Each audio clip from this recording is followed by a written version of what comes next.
Double সেঞ্চুরিতে ইতিহাস গড়লেন নিশাঙ্কা। এতদিন ওয়ানডে ক্রিকেটে ডবল সেঞ্চুরির সংখ্যা ছিল 11টি, তবে সেই তালিকায় নাম ছিল না কোনো লঙ্কান ক্রিকেটারের। এবার সেই অপেক্ষা ঘুচিয়েছেন পার্থম নিশঙ্কা।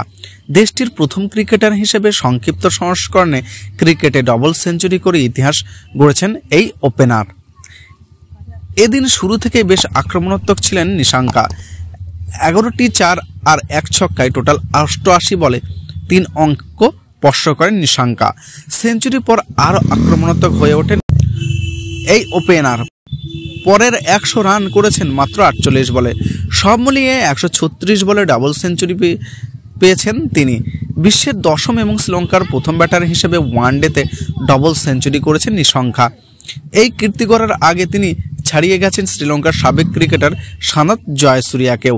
এতদিনে ওয়ানডেতে শ্রীলঙ্কার ব্যক্তিগত সর্বোচ্চ রানের ইনিংসটি ছিল জয়াসুরিয়ার। তার 189 রানের ইনিংসটি নিশঙ্কা ছাড়িয়ে যাওয়ার সময় জয়াসুরিয়া মাঠেই ছিলেন। নিজের রেকর্ড ভেঙে দেওয়ার সময় হাততালি দিয়ে তিনি অভিনন্দন জানান নিশঙ্কাকে। পাল্লাকেলাতে আজ টস হেরে ব্যাটিংয়ে নেমে নিশঙ্কার ডবল সেঞ্চুরিতে আফগানিস্তানের বিপক্ষে সিরিজের প্রথম ওয়ানডে নির্ধারিত হয় 50 ওভারে। 3 উইকেটে 381 রান করেছেন শ্রীলঙ্কা।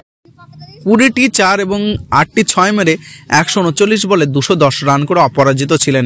এছাড়াও 88 বলে 88 রান করেন আবিক্কা ফার্নান্ডেজ।